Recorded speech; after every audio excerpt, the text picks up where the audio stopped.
എന്തുകൊണ്ടാണ് ഈ മലയാളത്തിൽ നിന്ന് ഇപ്പം അനു വേണ്ടെന്ന് വെക്കുന്നതാണോ മലയാളത്തിൽ വന്ന ക്യാരക്ടർ, അല്ലെങ്കിൽ അനുവിന് നല്ല ഫിറ്റ് ചെയ്യാത്ത റോൾ? പ്രോജക്റ്റ് വന്നിട്ടില്ല എനിക്കിപ്പം. ആൻഡ് റീസെന്റ് ഇപ്പം എനിക്ക് വിളിക്കുന്നത് എല്ലാം ഇങ്ങനെ 1 ദിവസം 2 ദിവസം വർക്കുകളാണ്. അപ്പം എനിക്ക് അങ്ങനെ ഒരു എക്സൈറ്റ്മെന്റ് ഇല്ല അങ്ങനെ വർക്ക് ചെയ്യാൻ.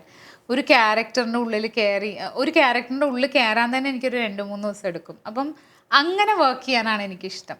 ഇപ്പോൾ 1 ദിവസം 2 ദിവസം ഞാൻ പോകുന്നു, എന്തോ ഒരു ജോലി ചെയ്ത് തിരിച്ചു വരണു എന്നുള്ള പോലെനെക്കാട്ടിലും ഇങ്ങനെ ഇമോഷണലി ഇൻവോൾവ് ആയി അഭിനയിക്കാനാണ് എനിക്കിഷ്ടം. ഞാനൊരു ആക്ടർ ആകുമ്പം എൻ്റെ ഒരു ത്രില്ല് എന്ന് പറയുന്നത് അനുമോളെ മാറ്റി വെച്ചിട്ട് ഇപ്പം എനിക്ക് രതിയാവാം, സുമിത്രയാവാം, രാഗിണിയാവാം, ഇങ്ങനെ പല പല സ്ത്രീകളാവാം എന്നുള്ളതാണ് എൻ്റെ ഒരു എക്സൈറ്റ്മെൻറ്റ്. അപ്പം പിന്നെ എനിക്കാണെങ്കിൽ എല്ലാവരുടെ പോലെ അങ്ങനെ ഒരു ആക്ഷൻ കട്ടിൻ്റെ ഇടയിൽ അഭിനയിക്കാനുള്ളൊരു ടാലൻ്റ് ഇല്ല.